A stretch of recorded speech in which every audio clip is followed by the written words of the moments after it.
Yo, les TechSafers, c'est TechSafe, le mec, le plus safe en informatique, et aujourd'hui, on se retrouve, pour une nouvelle vidéo, sur, comment migrer de Windows 10 vers Windows 11.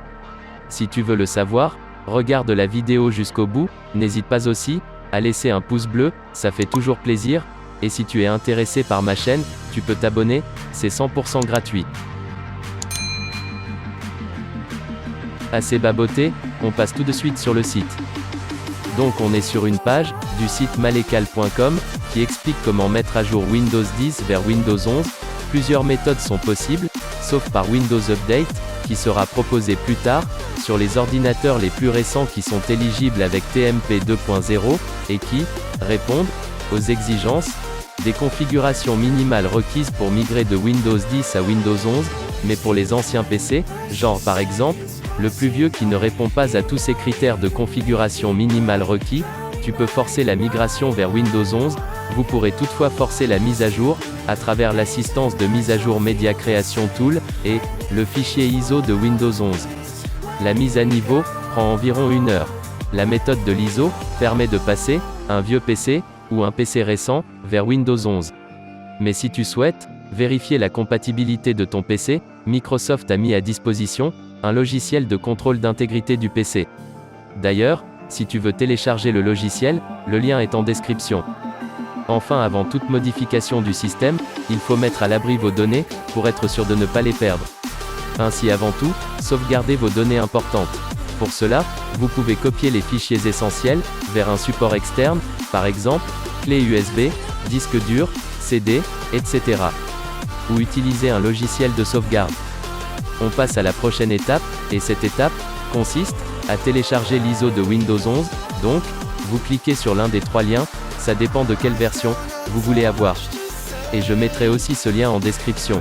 Et, après que vous avez cliqué sur un des 3 liens, vous tomberez sur une page, où il y aura un gros bouton vert télécharger, vous allez devoir cliquer dessus pour télécharger l'ISO.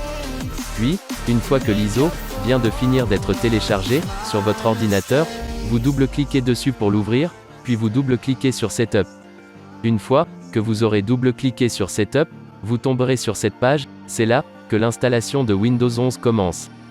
Cliquez sur Suivant. Une fois que vous aurez cliqué sur Suivant, vous tomberez sur une autre page, c'est une phase de recherche de mise à jour, puis une fois que vous aurez cliqué sur Suivant, vous tomberez sur cette fenêtre, c'est une fenêtre d'avis et de licence, cliquez sur Accepter.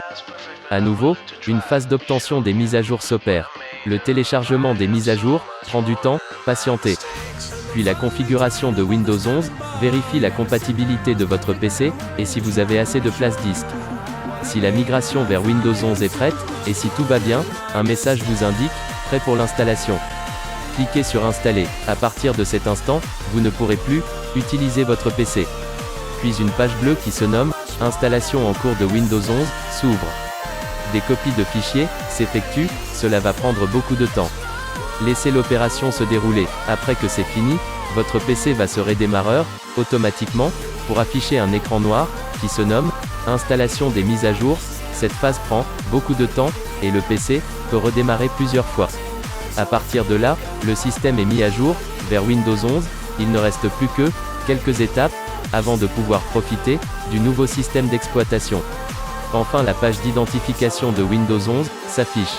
Votre compte utilisateur et mot de passe restent identiques quand vous étiez encore sur Windows 10. Connectez-vous à Windows 11. Après que vous vous êtes connecté, une dernière phase de configuration s'effectue qui dure quelques minutes. Enfin, vous retrouverez le bureau de Windows 11 avec vos icônes, paramètres, sans aucune perte de données. Alors attention, point très important, il faut vraiment écouter et rester jusqu'au bout de la vidéo si vous voulez retourner vers Windows 10. Vous n'aviez que 10 jours pour le faire. Si au bout de 10 jours, vous n'aviez toujours pas rétrogradé vers Windows 10, alors, il est totalement impossible de retourner vers Windows 10. Bon, ok, d'accord, vous allez me dire, ouais, mais TechSafe, comment on fait pour rétrograder vers Windows 10? Eh bien, mardi, à 12h15, je sortirai une vidéo à ce sujet. Bref, si tu viens de l'apprendre grâce à cette vidéo, tu peux t'abonner et liker la vidéo. Allez, au revoir, mes chers TechSafers.